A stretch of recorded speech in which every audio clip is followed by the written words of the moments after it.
أعوذ بالله من الشيطان الرجيم بسم الله الرحمن الرحيم بسم الله وبحمده السلام عليكم ورحمة الله تعالى وبركاته إن الله وملائكته يصلون على النبي يا أيها الذين آمنوا صلوا عليه وسلموا تسليما اللهم صل على سيدنا محمد عبدك ورسولك النبي الأمي وعلى آله وسلم اللهم صل على سيدنا محمد عبدك ورسولك النبي الأمي وعلى آله وسلم اللهم صل على سيدنا محمد عبدك ورسولك النبي الأمي وعلى آله وسلم اللهم صل على سيدنا محمد عبدك ورسولك النبي الأمي وعلى آله وسلم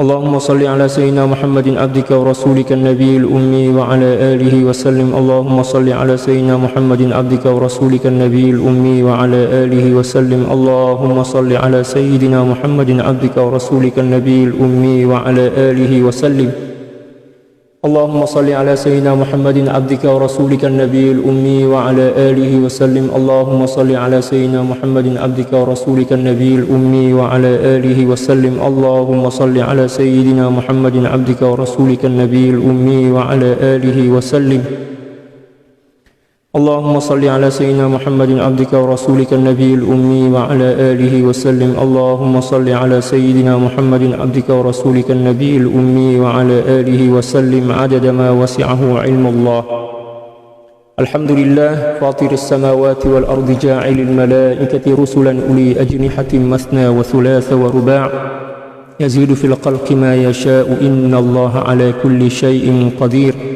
والصلاة والسلام على المبعوث رحمة للعالمين سيدنا محمد وعلى آله وصحبه أجمعين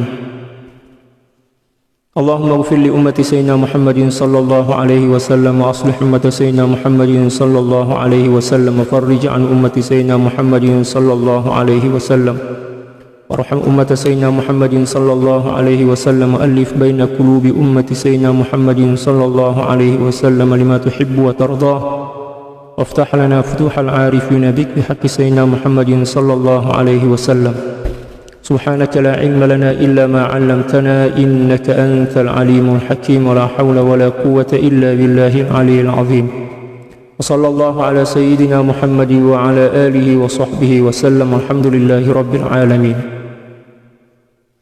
Alhamdulillah, puji syukur kehadirat Allah Subhanahu wa taala yang masih senantiasa menghadiahkan hidayah dan taufik kepada kita untuk melakukan dan melaksanakan tugas-tugas kehambaan kita kepada Allah Subhanahu wa taala.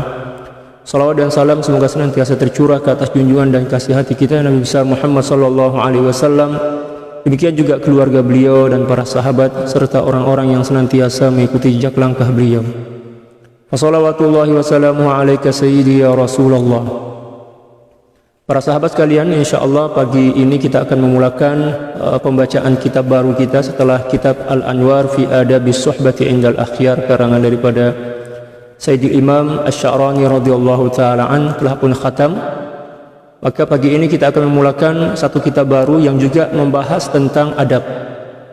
Tentang adab-adab suluk atau adab-adab dalam melakukan ibadah, demikian juga adab-adab dalam berinteraksi ya, dengan Allah Subhanahu wa taala secara umum dan demikian juga ya, adab berinteraksi dengan guru, demikian juga kepada manusia secara am. Kitab ini bertajuk Al-Adabul Mardiyah Lisaliki Tariqis Sufiyah. Adab-adab yang diridhai bagi seseorang yang sedang menempuh perjalanan kesufian, perjalanan kesucian atau kesufian. Karangan daripada Sayyidil Imam Al-Alimul Allamah Al-Arif Billah Abul Futuhat Sayyidi Muhammad bin Ahmad Al-Buzidi Al-Mustaghanimi radhiyallahu taala an yang meninggal pada tahun 1229 Hijrah. Dan beliau merupakan keturunan daripada Sayyidina Al-Hasan, cucu kepada baginda sallallahu alaihi wasallam. Nama penuh beliau adalah Abu Abdullah Sayyidi Muhammad ibn Ahmad Al-Buzidi Al-Gumari ya, As-Salmani Al-Hasani radhiyallahu taala anhu wa ardhah. Beliau daripada Maroko. Dan beliau adalah guru kepada Al-Imam Ahmad Ibnu Ajibah radhiyallahu taala an, yang merupakan pengarang daripada Syarah Hikam, yaitu Iqadhul Himam fi Syarhil Hikam, Sayyid Ibnu Ajibah. Demikian juga pengarang daripada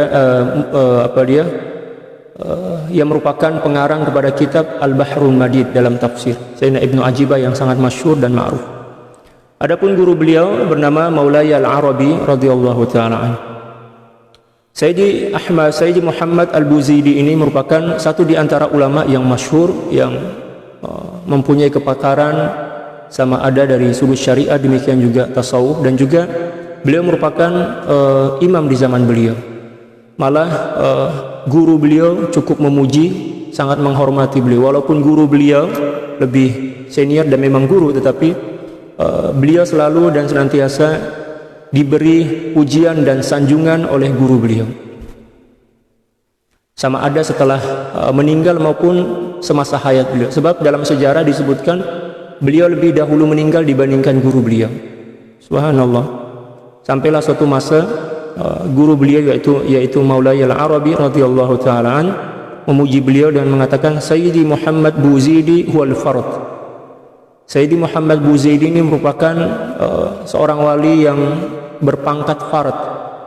Fard itu lebih tinggi dibandingkan kutub. Jadi pengetua atau bukan pengetua, tapi derajat dia lebih tinggi dibandingkan kutub.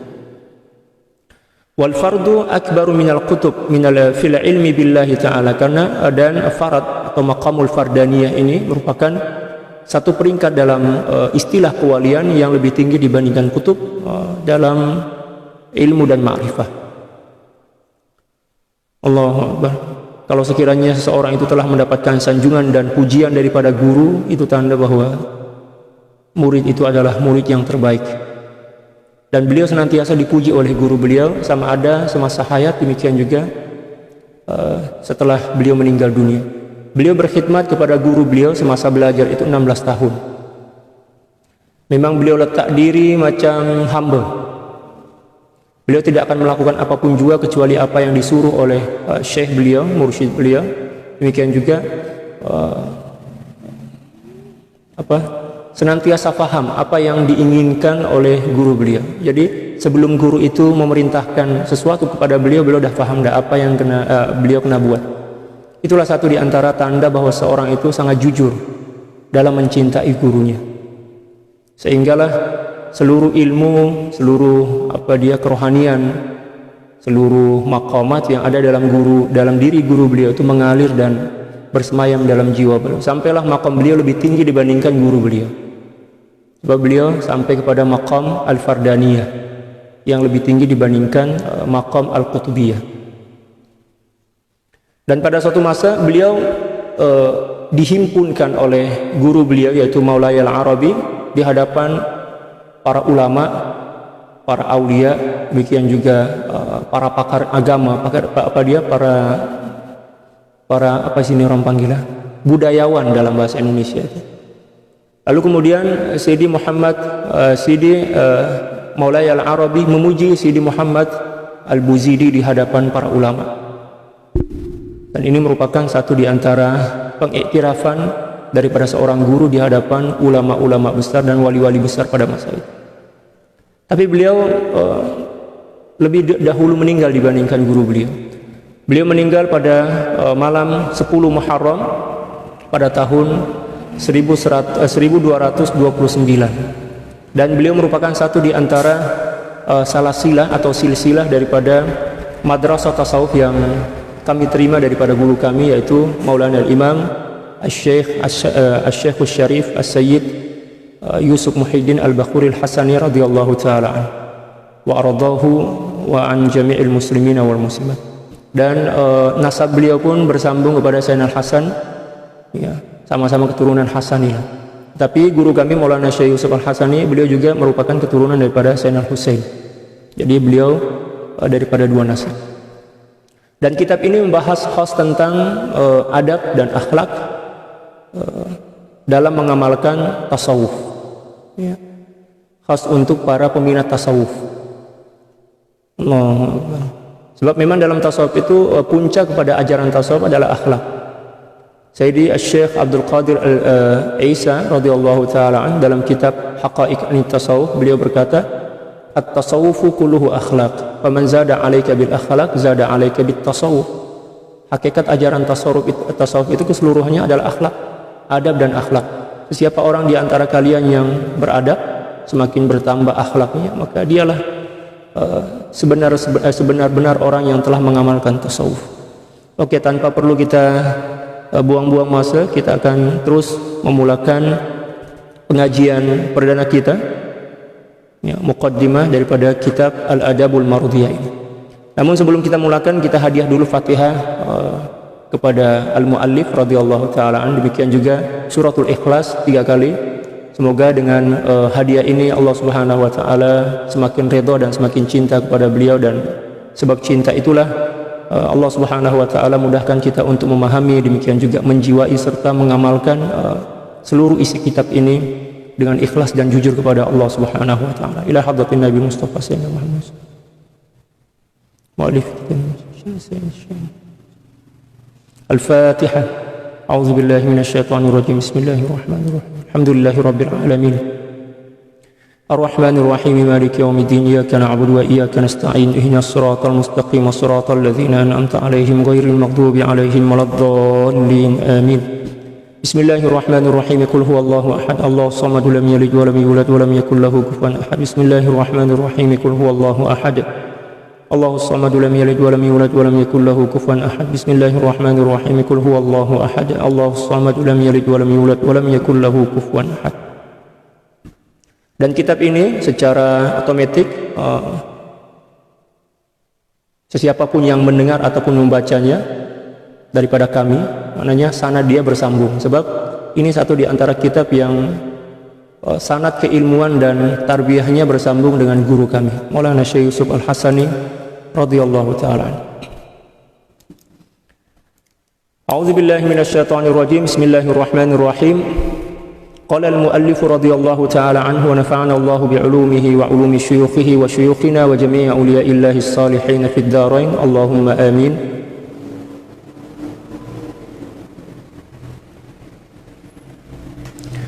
Wa sallallahu ala kutubil wujudi sayyidina wa maulana Muhammadin wa ala alihi wa sahbihi wa sallama ajma'in. Beliau memulakan dengan bacaan bismillah. Segala sesuatu kita kena mulakan dengan bismillah. Baginda sallallahu alaihi wasallam bersabda, kama qala sallallahu alaihi wasallam, kullu amrin dzibalin la yubda'u fihi bismillahirrahmanirrahim fa huwa abtar, ay qati'ul barakat.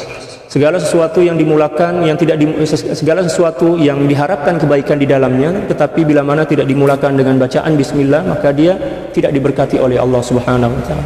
Oleh sebab itu beliau letak bismillah sebagai muqaddimah daripada kitab. Kemudian selepas itu beliau berselawat ke atas baginda sallallahu alaihi wasallam, wa sallallahu ala kutubil wujud, dan semoga Allah Subhanahu wa taala berselawat ke atas kutubil wujud. Kutub itu artinya pusat, wujud artinya kewujudan. Karena memang dalam pembahasan tasawuf dan akidah kita Ahlussunnah wal Jamaah, baginda sallallahu alaihi wasallam merupakan kutub kepada seluruh kewujudan. Kalau kita belajar membahas lebih dalam lagi, baginda sallallahu alaihi wasallam adalah sababul wujud, sebab kewujudan.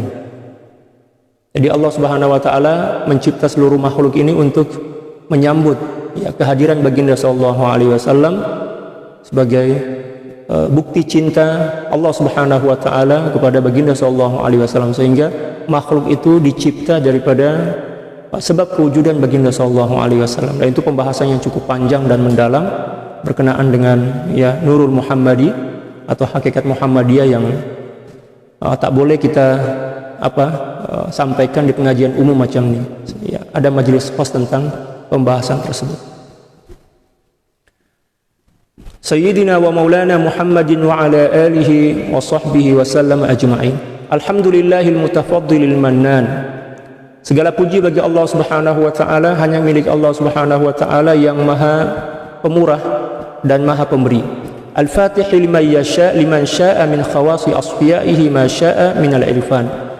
Yang maha pembuka bagi sesiapapun yang diinginkan daripada hamba-hambanya yang khas, dari golongan orang-orang yang suci, dari apapun ilmu yang diinginkan oleh Allah Subhanahu wa taala daripada ilmu-ilmu kemakrifatan. Jadi ilmu makrifat ini adalah satu ilmu yang setakat Allah bagi kepada orang-orang khas saja, dari golongan para aulia, para asfiya dan sulaha. Jadi ilmu tentang makrifah ini bukan ilmu umum. Ya, ianya adalah satu kepakaran yang Allah Subhanahu wa taala beri kepada para aulia saja. Adapun kita ini orang awam, janji kita mencintai para aulia, insyaallah kita pun akan mengecapi dan merasai ilmu mereka. Sebab baginda sallallahu alaihi wasallam bersabda, kama qala sallallahu alaihi wasallam, yuhsyarul mar'u ma'a man ahabba yaumal qiyamah. Allah Subhanahu wa taala membangkitkan seorang bersama orang-orang yang dicintainya di akhirat nanti.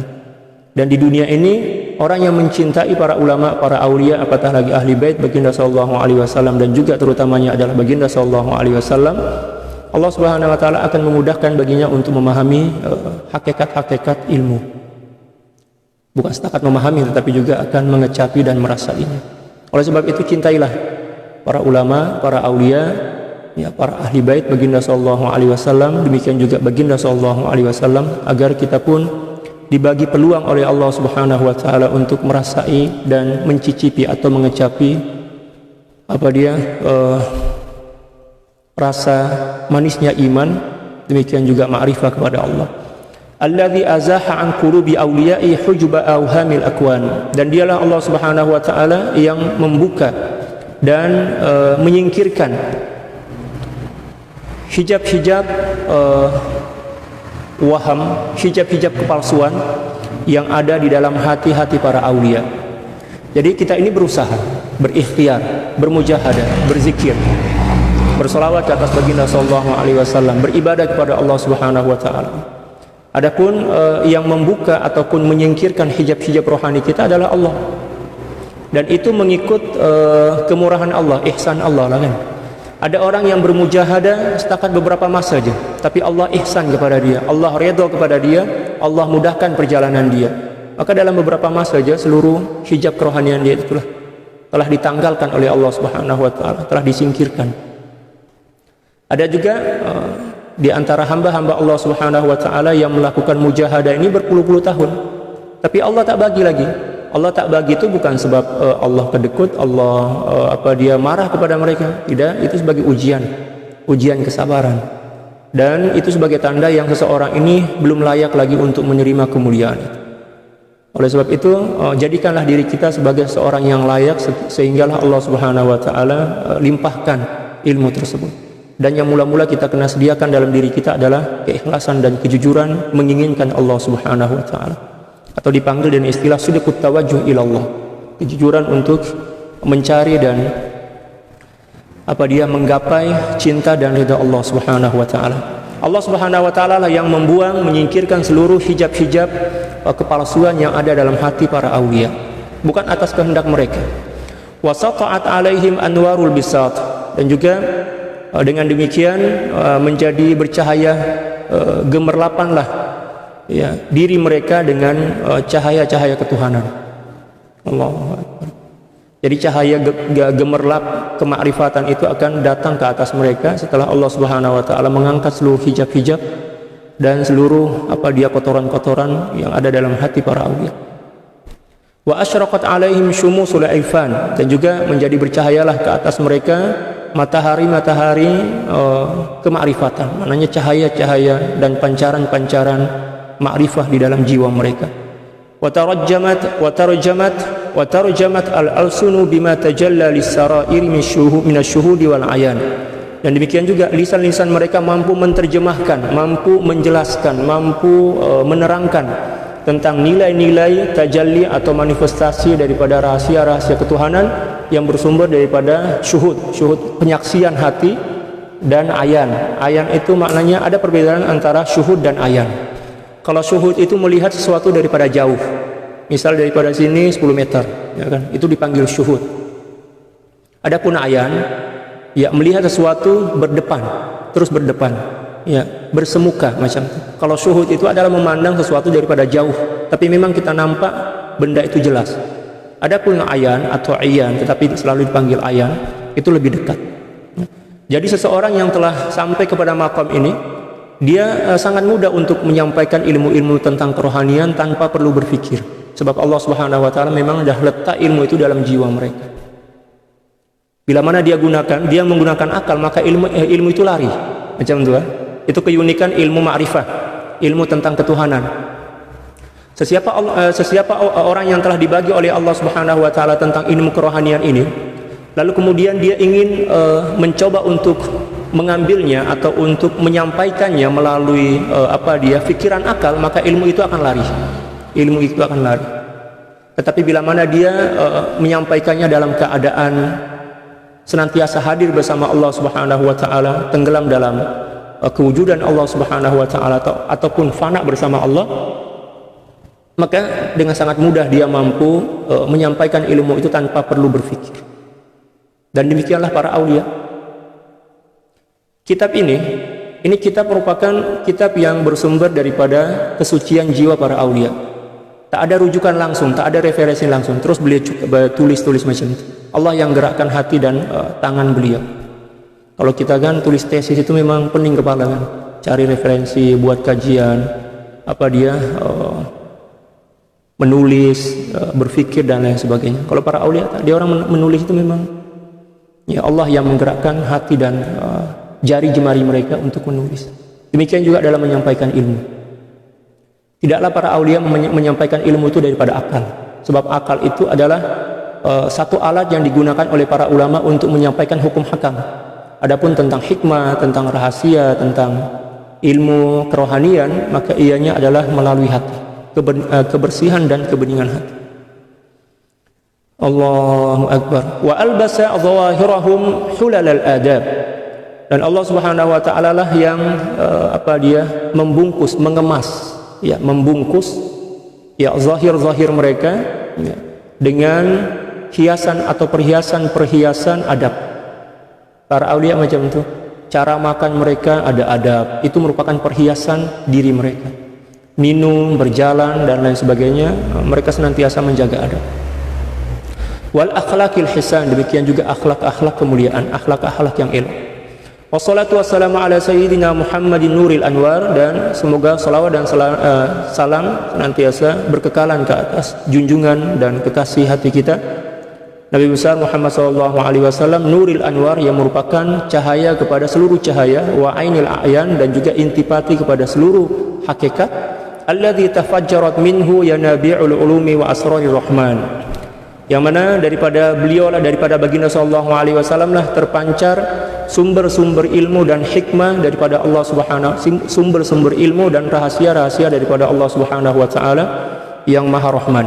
Wa ala alihi wa sahbihi ulil birri wal ihsan. Demikian juga ke atas ahli keluarga baginda SAW, para sahabat yang senantiasa berbakti dan melakukan keihsanan kepada Allah Subhanahu wa taala. Wa ba'd.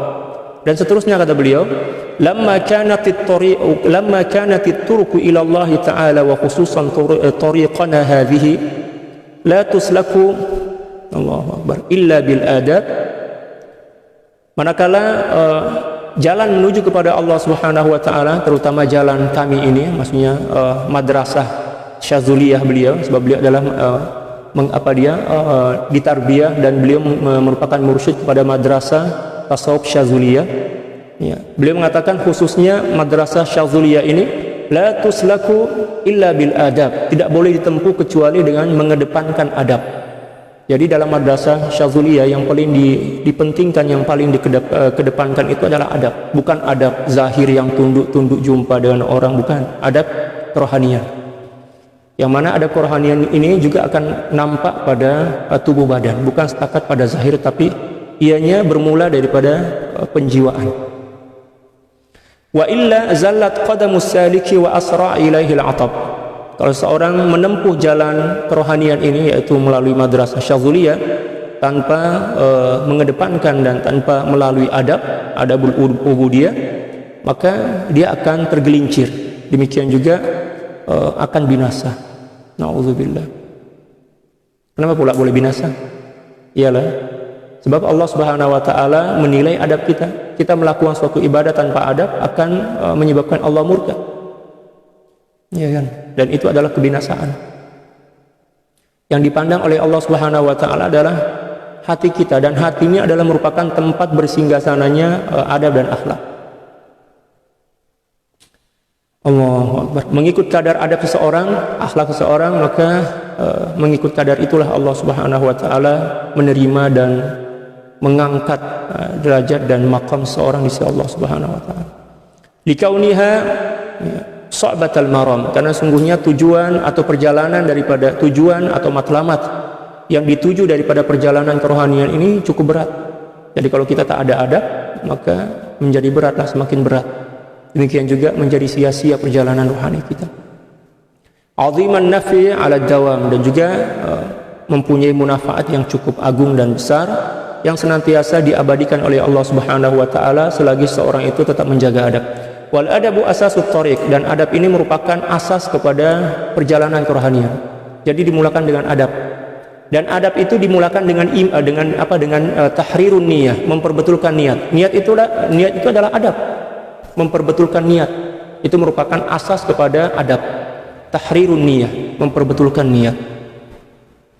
Alaihi tubnal a'mal wal ahwal. Di atas adab-adab inilah amal dibina, demikian juga makom-makom kerohanian. Jadi kalau tak ada adab, maka sebanyak apapun amalan seseorang tidak akan diterima oleh Allah Subhanahu wa taala dan tidak mampu mengangkat seseorang itu ke peringkat makom yang lebih tinggi. Min kulli sadiqin wa siddiq, sama ada daripada seorang yang jujur ataupun seseorang yang istiqomah dalam kejujuran. Jadi di sini disebutkan ada dua istilah, yaitu shadiq dan siddiq. Kalau shadiq itu adalah orang yang jujur, orang biasa, jujur. Tapi kalau siddiq adalah seseorang yang telah istiqomah dalam kejujuran, dalam kehidupan dia. Ada seseorang yang setakat mampu jujur dalam masa-masa tertentu. Kalau mood dia oke, dia jujur. Tapi kalau mood dia dah tak oke, mood dia hilang, maka dia akan berdusta. Nah, ketika mana dia jujur, walaupun sekali-sekala, itu dipanggil shadiq, orang yang jujur sekali-sekala. Adapun siddiq adalah seorang yang memang telah bersebati atau sebati dengan nilai kejujuran itu. Ra'aitu an asbuta nubdzatan minal adab. Nah, saya berencana, saya cadangkan, saya melihat sangat perlu untuk menulis atau mengumpulkan, menetapkan beberapa ringkasan tentang adab. Ini sejarah penulisan kitab ini, latar belakang penulisan kitab ini.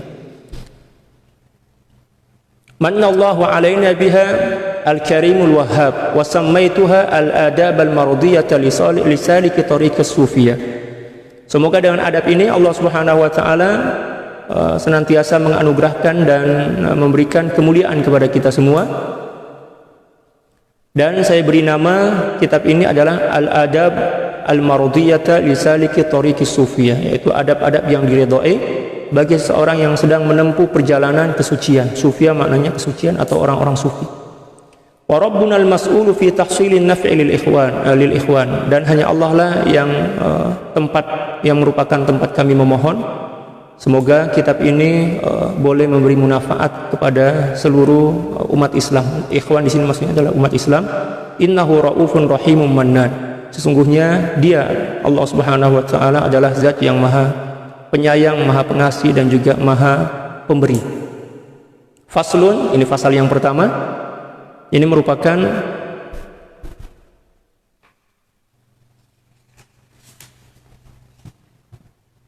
ini merupakan adab pertama. Faslun, i'lam ya akhi, suatu pasal, ketahuilah wahai saudaraku, arsyadani Allahu wa iyyak. Semoga Allah Subhanahu wa taala senantiasa memberikan petunjuk kepadaku dan kepadamu. Annabil adabi tutwal masafah, sesungguhnya dengan menjaga adab maka perjalanan kerohanian itu akan menjadi ringkas dan singkat. Kalau sekiranya perjalanan kerohanian seseorang itu perlu kepada masa misal 5 tahun, maka dengan senantiasa menjaga adab, demikian juga mengedepankan adab ini, mungkin dalam 1-2 bulan boleh sampai. Jadi yang terpenting itu adalah adab. Seseorang yang tak beradab memang tak sampai. Allahu Akbar. Wa bihi yadhhabu anka ma fi at-tariqi minal makhafah, dan dengan adab inilah akan kamu akan terhindar daripada perkara-perkara yang boleh menakutkan dirimu ketika sedang melakukan perjalanan menuju kepada Allah Subhanahu wa taala. Seseorang yang menjaga adab akan dicintai oleh Allah Subhanahu wa taala. Apapun bahaya atau malapetaka yang ingin menghampiri hamba itu, maka Allah Subhanahu wa taala akan menyingkirkannya, karena Allah mencintai hamba yang senantiasa menjaga adab. Was-sufiyatu radhiyallahu ta'ala anhum la yu'rafuna wa la yatamayyazuna illa bil adab. Ya, para sufi, yaitu ahli-ahli tasawuf, para aulia, tidaklah mereka dikenali dan tidaklah juga mereka berbeza dengan yang lain kecuali melalui adab. Ilmu mereka dengan ilmu para ulama sama, pahaman mereka tentang akidah sama, tetapi yang membedakan antara para ulama dan para aulia adalah adab. Demikian juga di golongan para aulia itu kan mempunyai peringkat-peringkat, ya, beberapa peringkat. Jadi yang membedakan maqamat para aulia ini mengikut adab mereka. Semakin beradab seseorang, maka maqam kewalian dia semakin tinggi dan semakin sempurna. Ada adab, ada wali-wali yang masih muda lagi, masih baru lagi, ya, diletak oleh Allah Subhanahu wa taala ke bawah sebab adab dia belum lagi sempurna. Tapi ada juga di antara para aulia, walaupun masih muda lagi, umur masih 25 tahun, 30 tahun, 35 tahun atau 40 tahun. Tapi sebab dia senantiasa menjaga adab kepada Allah Subhanahu wa taala, maqam dia lebih mulia, lebih hebat, lebih agung dibandingkan wali-wali yang lainnya, walaupun mungkin keilmuan dia lebih luas. Demikian juga umur dia lebih tua, mungkin 70 tahun, 80 tahun. Seperti yang berlaku pada Sayyidi Muhammad Al-Buzaidi radhiyallahu ta'ala, maqam beliau lebih tinggi dibandingkan maqam guru beliau. Sebab beliau telah sampai kepada maqamul fardaniyah, manakala guru beliau setakat sampai kepada maqamul kutubiyah. Dan itu bukan menjadi masalah.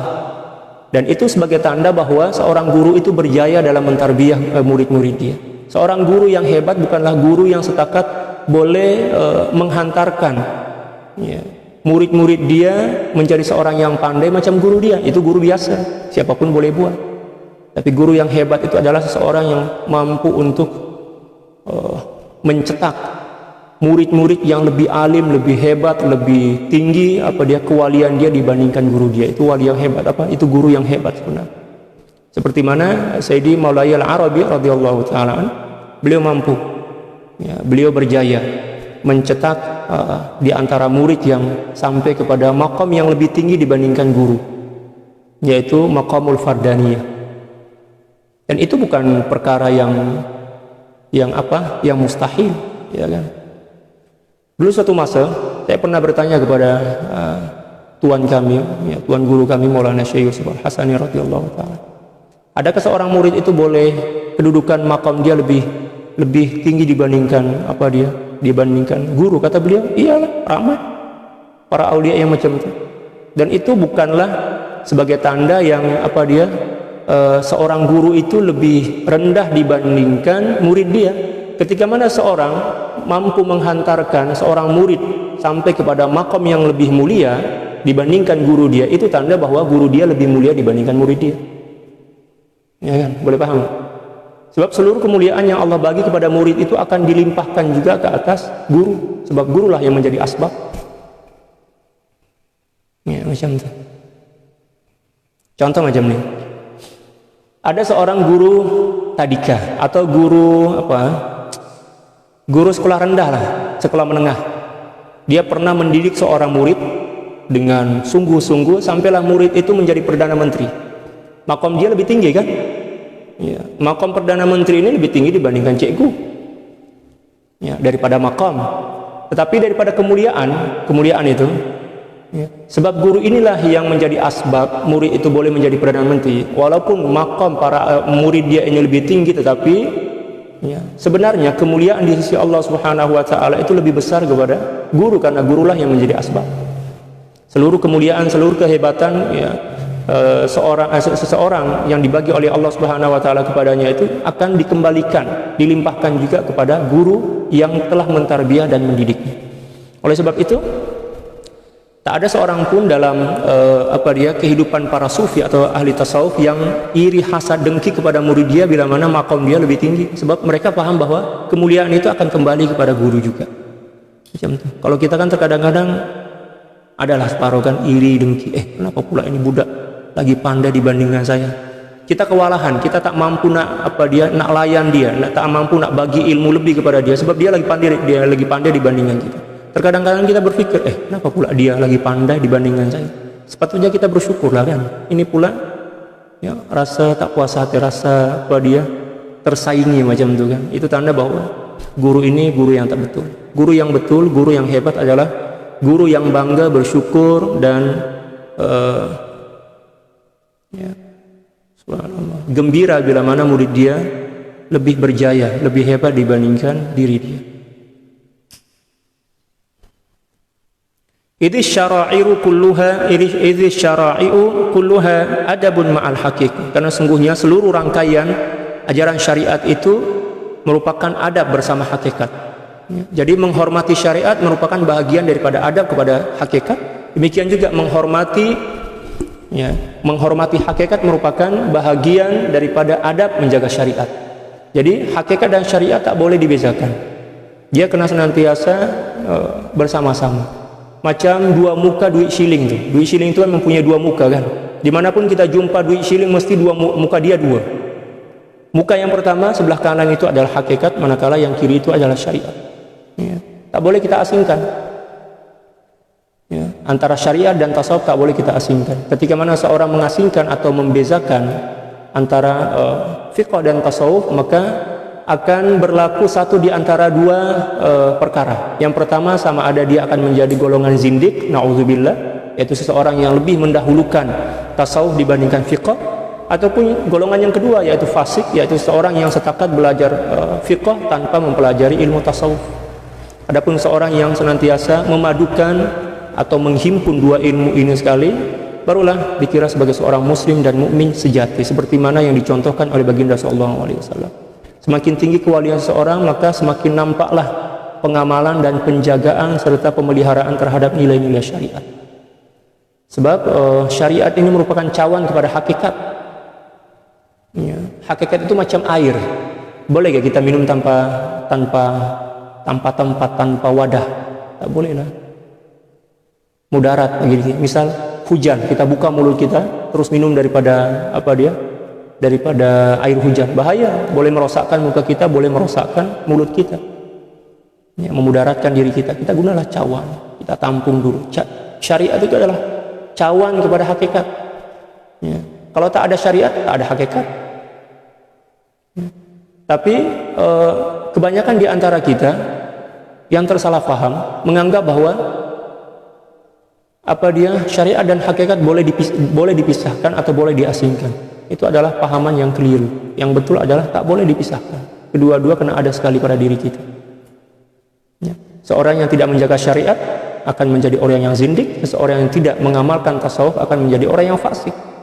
Dan seorang yang memadukan, menghimpun dua ilmu itu sekali, maka akan menjadi seorang mukmin yang sejati. Zaqa ta'mal iman, dia akan merasai kemanisan iman, iman kepada Allah. Walaulal adab ma zaharat asraruha, kalau sekiranya tak ada adab, maka tidak akan boleh nampaklah rahasia-rahasia syariat. Adab itulah yang menjadi asbab nampak dan zahirnya rahasia-rahasia syariat. Wala asyraqat anwaruha, demikian juga cahaya-cahaya syariat itu tidak akan berpijar maknanya tidak akan nampak zahir kecuali bila mana dengan adab. Walaysa fil wujudi illa al haqiqah, dan tiadalah dalam kewujudan ini kecuali hakikat. Maksudnya apa? Segala sesuatu yang ada dalam kewujudan ini merupakan tanda-tanda kewujudan Allah Subhanahu wa taala, dan Allah Subhanahu wa taala adalah hakikat. Maknanya ketika mana kita melihat matahari, bagi orang yang arif billah, dia akan nampak tanda-tanda kewujudan Allah Subhanahu wa taala. Allah lah yang menciptanya, Allah lah yang menjaga, memelihara matahari itu. Allah juga lah yang mengatur, mentadbir segala pergerakan dan aktiviti daripada matahari dan seluruh makhluk. Wa ilaihi al-isyaratu biqaulihi subhanahu wa ta'ala, dan ini sesuai dengan isyarat firman Allah Subhanahu wa ta'ala dalam Al-Qur'an, "Faman ya'mal mithqala dzarratin khairan yara", setiap orang yang mengamalkan satu kebaikan, maka dia akan menjumpai dan melihat kebaikan itu, sama ada di dunia demikian juga di akhirat. Maksudnya apa? Sesiapa orang yang beradab, maka daripada adab itu akan nampak nilai hakikat. Macam itu. Ya, sesiapa orang yang mengamalkan syariat dengan beradab, maka adab itu akan menzahirkan rahasia-rahasia ketuhanan.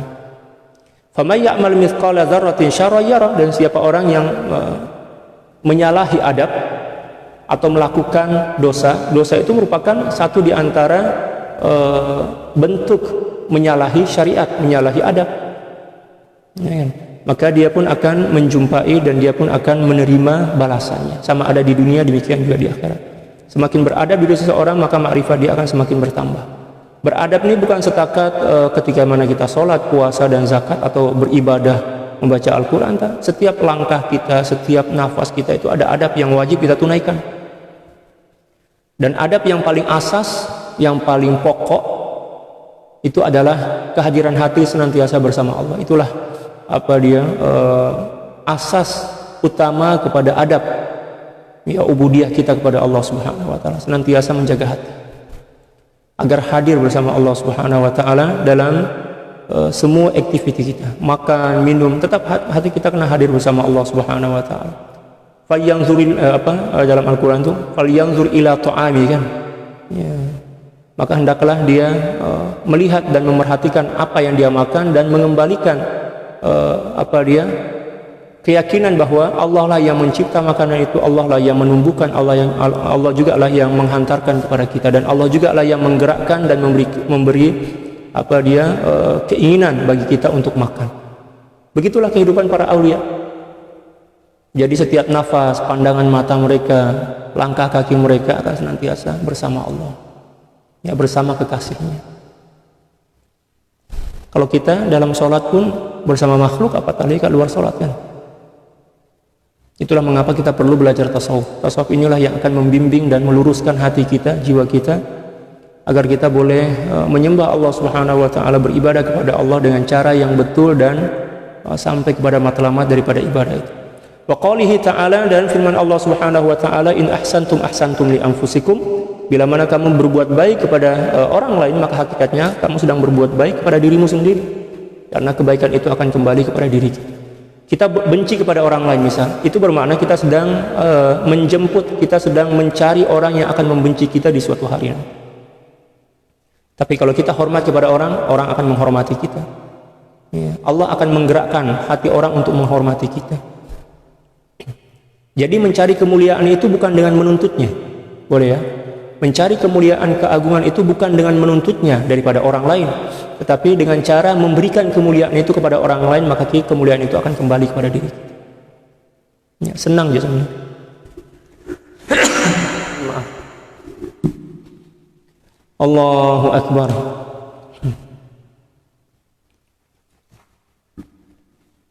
Wa qalihi ta'ala, dan firman Allah Subhanahu wa ta'ala, iya'lamillahu fi qulubikum khairan yu'tikum khairan mimma ukhidha minkum wa yaghfir lakum dzunubakum wallahu ghafurur rahim. Tengok para aulia, ya, menjelaskan satu adab je, baru setakat menjelaskan tentang kedudukan adab dalam Islam, kan. Tengok dalil-dalil dia penuh. Itu para aulia. Tapi kalau orang awam nih sebut adab pun tak faham, apatah lagi nak sebut dalil-dalil dia.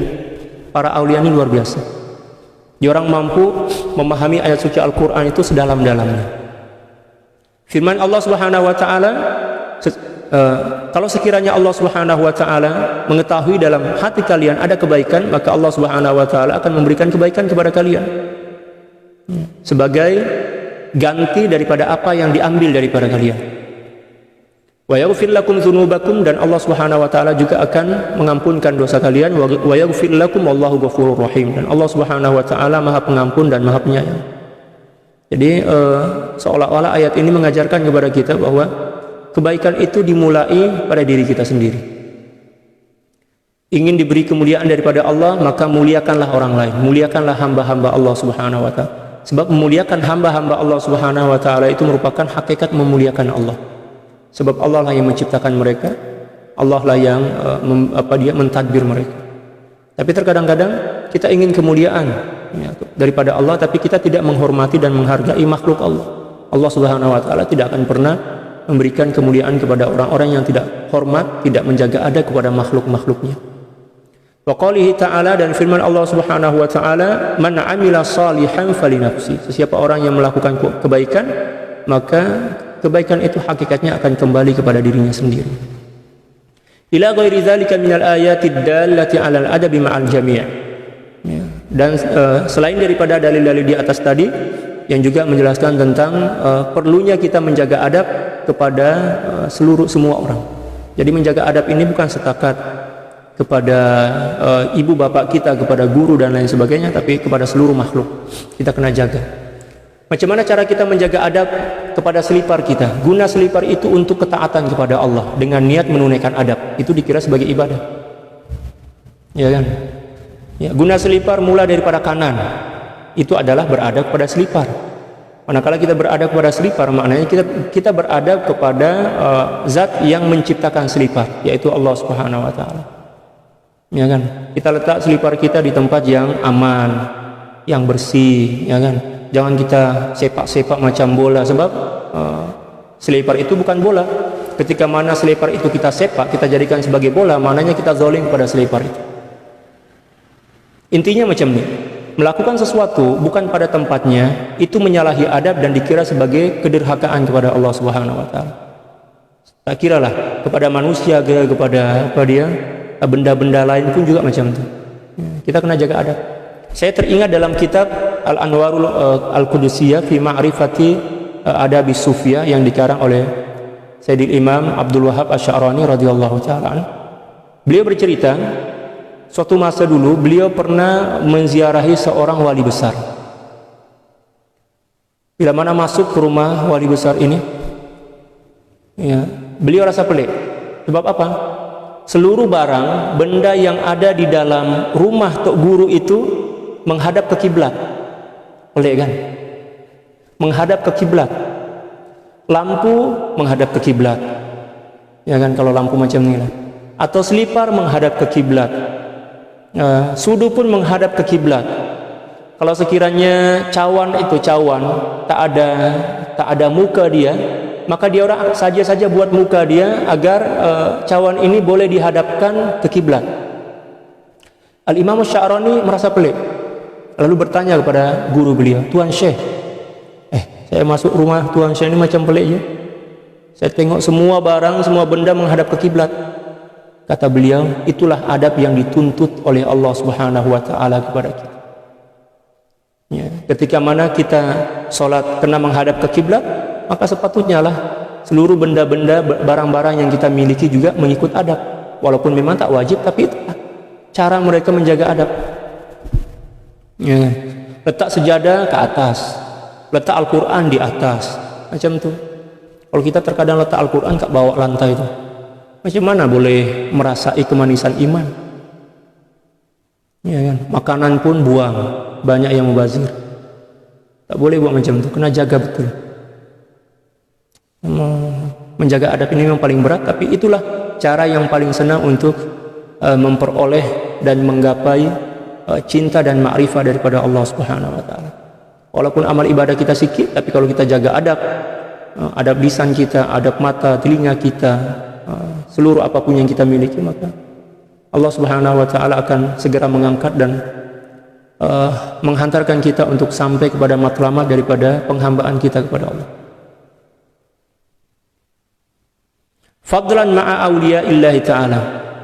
Ya, kita diperintahkan menjaga adab kepada seluruh manusia, apatah lagi kepada para aulia, kata beliau.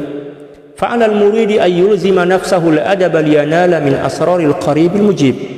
Oleh sebab itu hendaklah seorang murid melazimkan diri dia dengan adab, mula daripada dia bangun sampai kepada tidur kembali, kena jaga adab, sehinggalah dia boleh menggapai atau memperoleh rahasia-rahasia Allah Subhanahu wa taala yang maha dekat dan maha mendengar seruan atau maha mendengar permohonan. Wabil adabil azim wabil adabil zahiri yahsulu adabul batin. Dengan menjaga adab zahir, maka seseorang akan boleh sampai kepada adab batin. Jadi terkadang-kadang juga untuk belajar adab ini kita tak boleh terus kepada adab rohani kan. Kita mulakan dengan adab zahir. Kita paksa-paksa diri dululah mula-mula. Ya, misal kita ada kawan, nampak kawan itu tak seberapa suka dengan kita kan, dia pernah marah dan lain sebagainya. Berat bagi kita untuk berjumpa, berat bagi kita untuk berjabat tangan, apatah lagi nak cium tangan dia, kita buat. Walaupun itu adalah adab zahir, tetapi bila mana kita mampu melakukannya, ianya akan berkesan pada adab batin.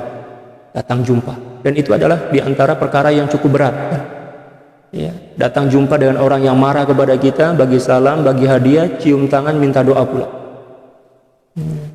Itu adalah sesuatu yang cukup berat, tetapi bila mana seorang mampu melakukannya, ianya boleh bagi kesan yang cukup besar dalam adab rohaniah. Tapi selalunya kalau kita benci kepada seorang, nak dengar nama pun dah nak muntah kan. Nah, itu tanda bahwa kita tak ada adab kepada Allah.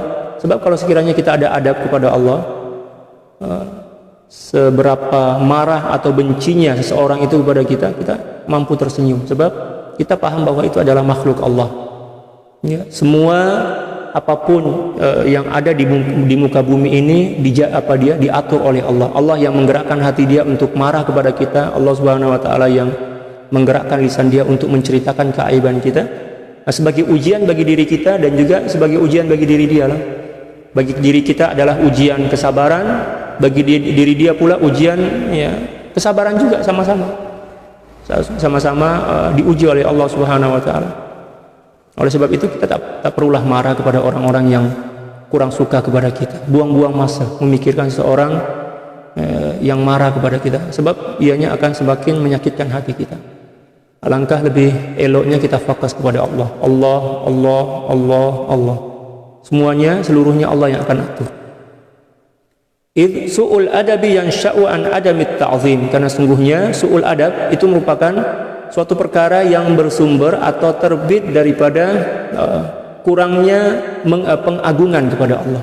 Kita kurang mengagungkan Allah, maka akan timbullah ya penyakit-penyakit yang banyak, diantaranya adalah su'ul adab.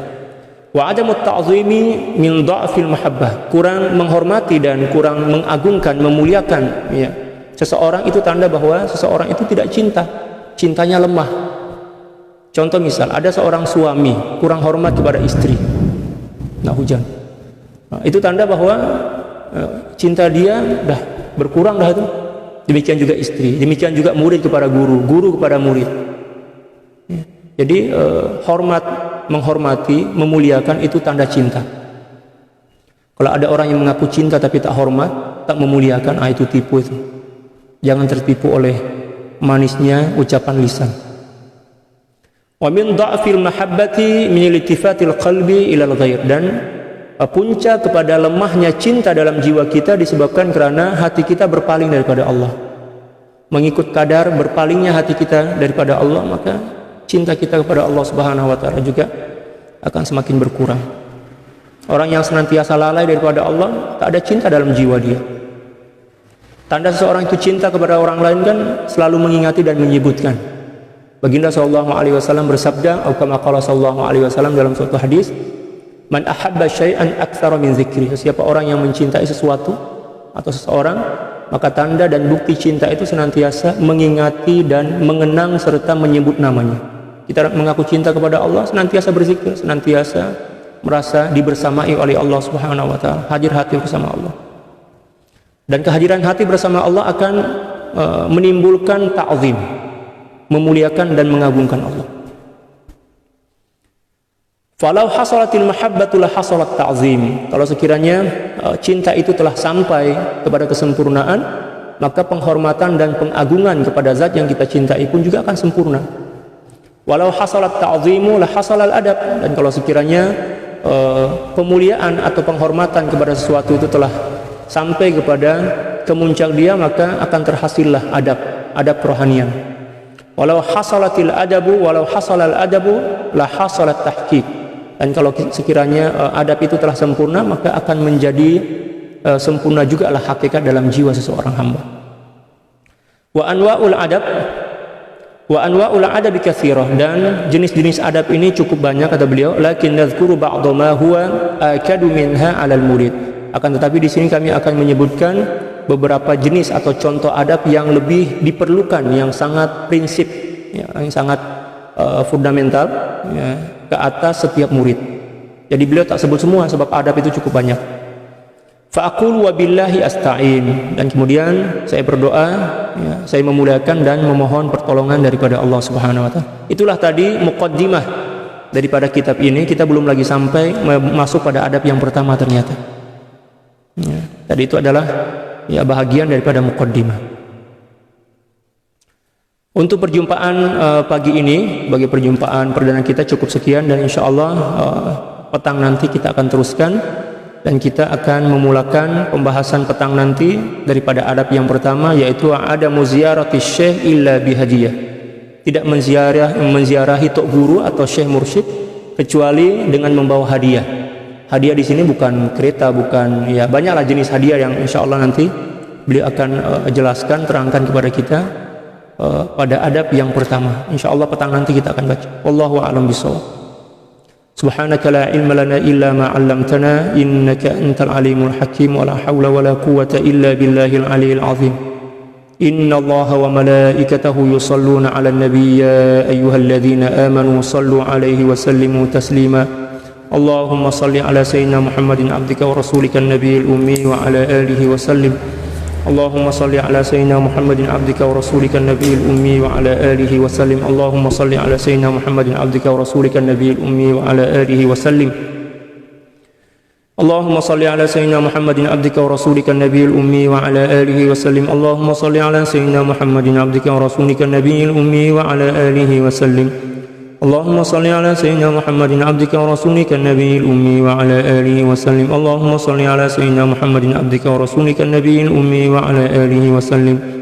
Allahumma salli 'ala sayyidina Muhammadin 'abdika wa rasulika an-nabiyil ummi wa 'ala alihi wa sallim. Allahumma salli 'ala sayyidina Muhammadin 'abdika wa rasulika an-nabiyil ummi wa 'ala alihi wa sallim.